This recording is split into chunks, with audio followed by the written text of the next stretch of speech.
Hey guys, welcome to the channel. I See Life, Michael Garcia here. And today I want to talk to you about the three most valuable assets that you can invest in, right? And these aren't your typical investments.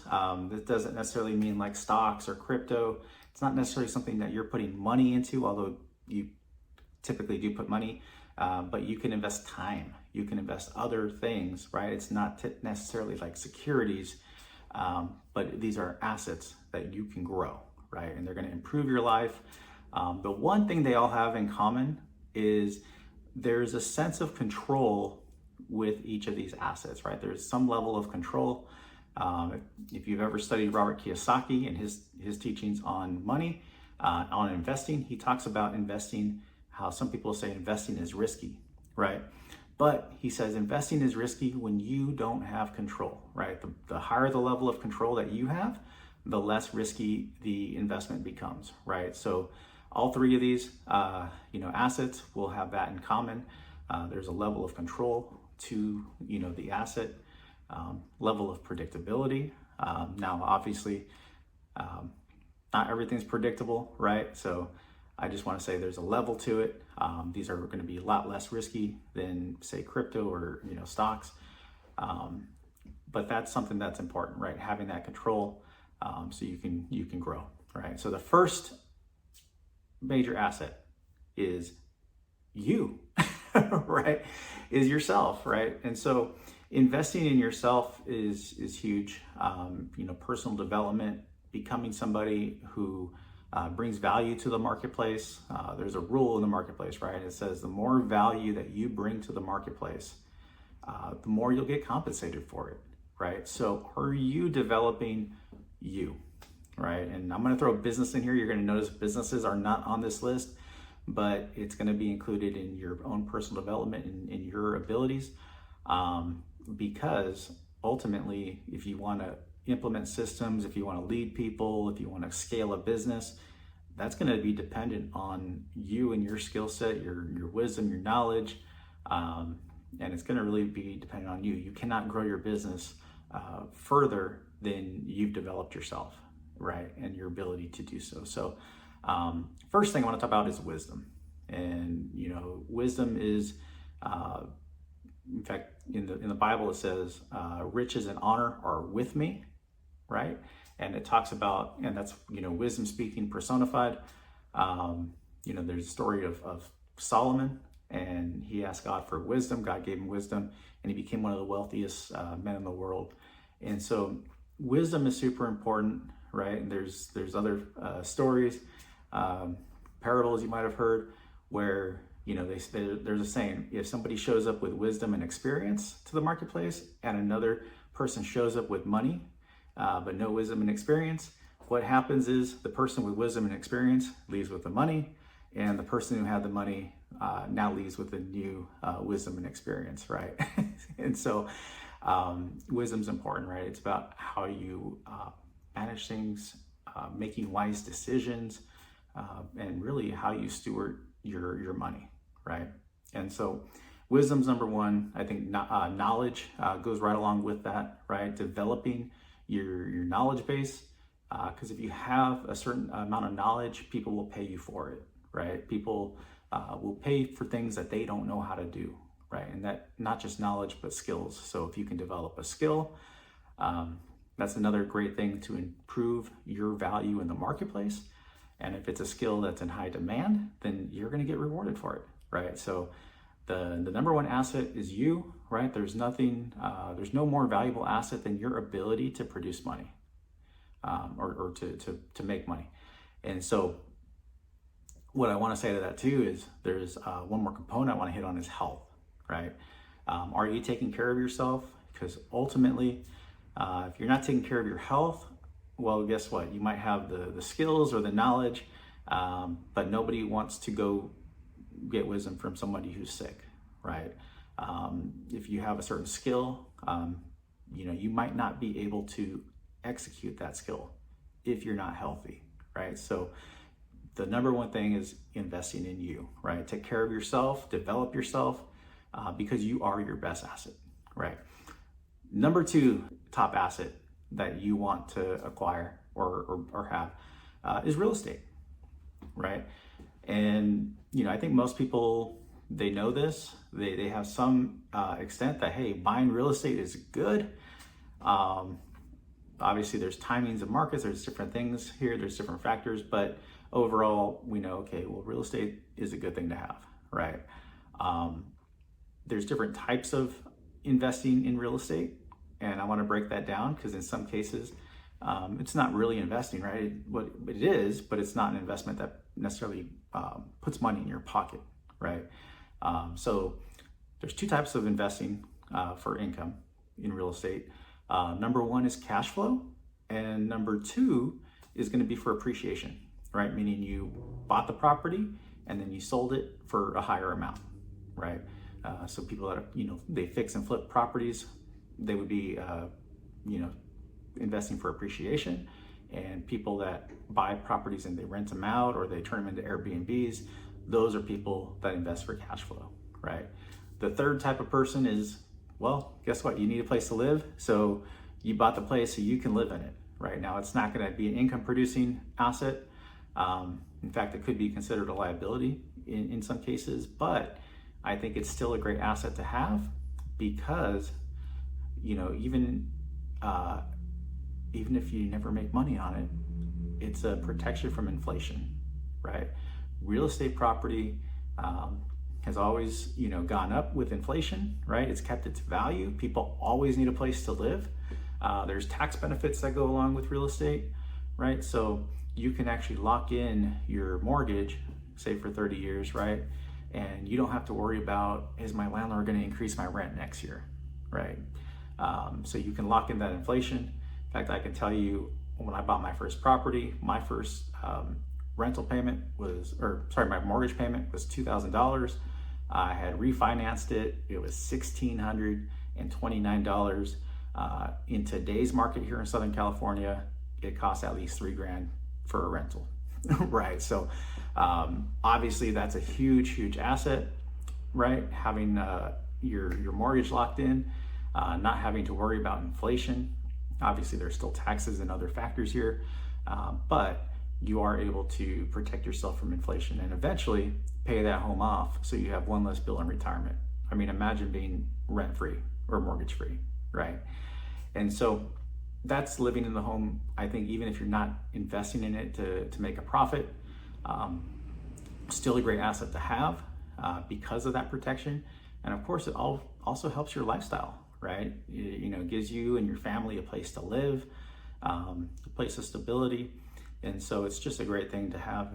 I think everybody knows, like, hey, we want to be homeowners, right? That's kind of like the American dream. So if we get into the investing side of real estate, there's, like I said, there's cash flow and then there's appreciation, right? And when you invest for cash flow, you have certain control over the property because you're setting the rent, right? You can force appreciation. You can make improvements to that home.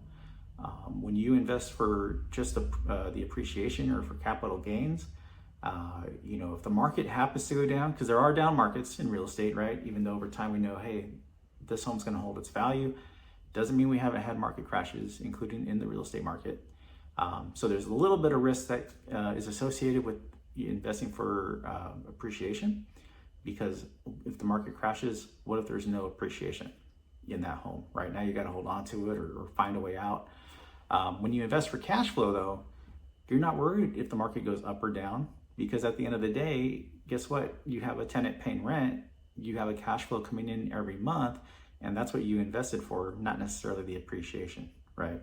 And so when you invest for cash flow, there's a certain control there. There's less risk because you're not worried about the market. You have an income coming in every month.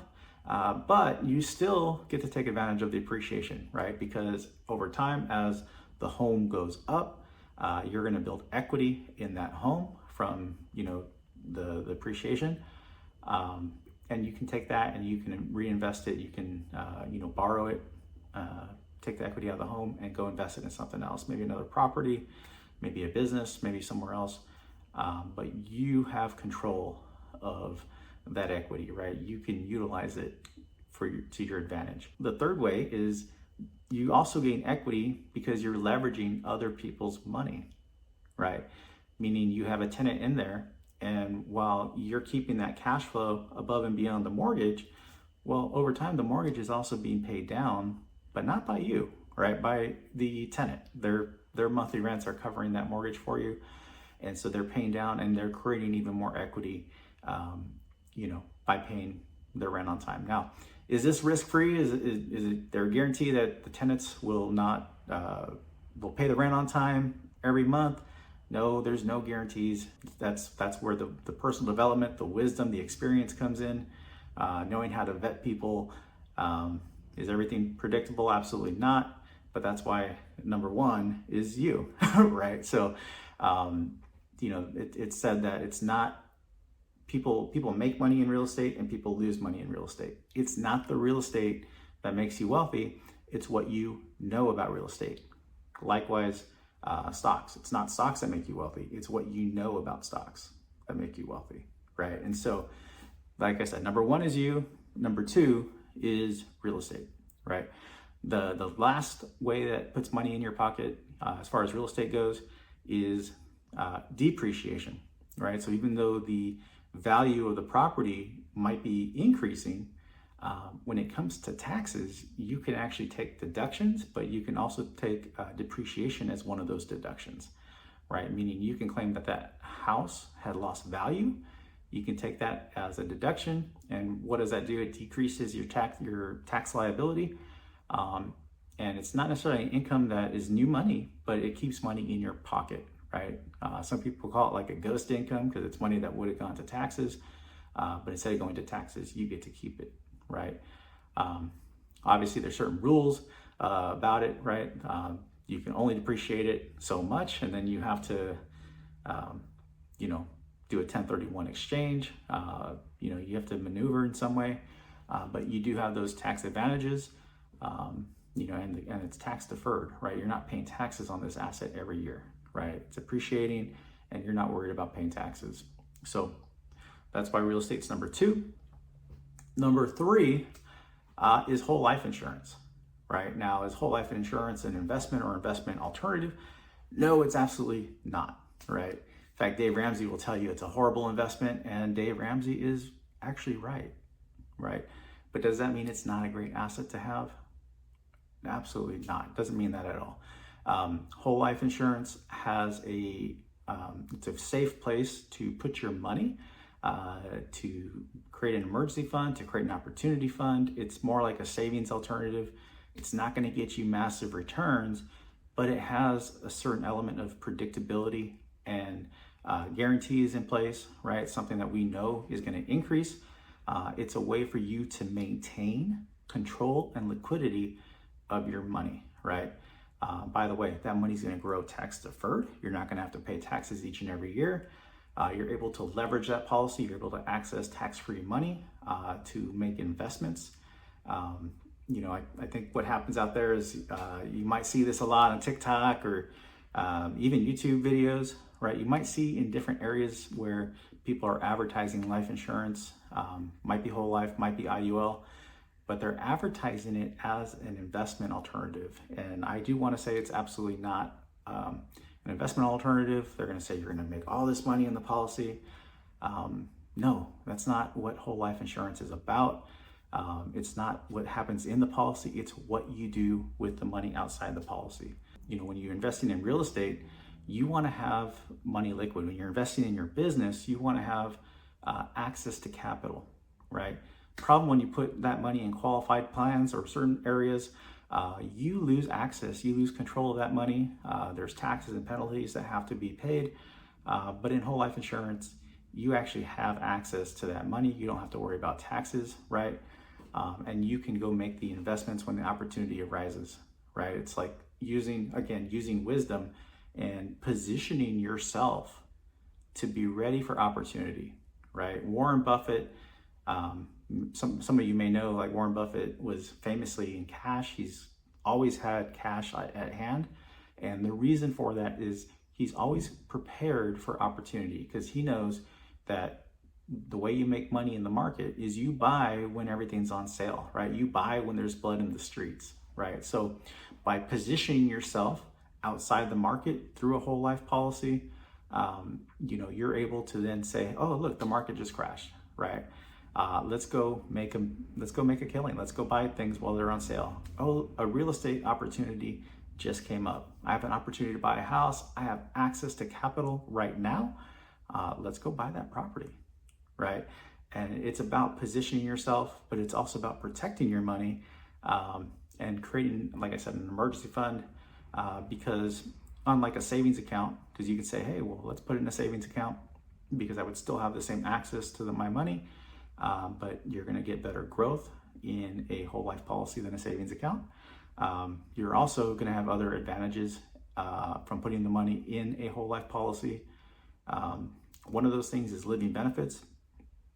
So although you're going to save the money, and you're going to have this pool of money, cash value, that you have access to, if you were to get ill, maybe you suffered a critical illness like a heart attack, cancer, you became chronically ill where you needed assistance in your daily living, all of a sudden you have this much larger bucket of money from the insurance company than just your cash value or just your savings, right? And you're going to have access to that tax-free to help you pay for unexpected medical expenses, bills that come up.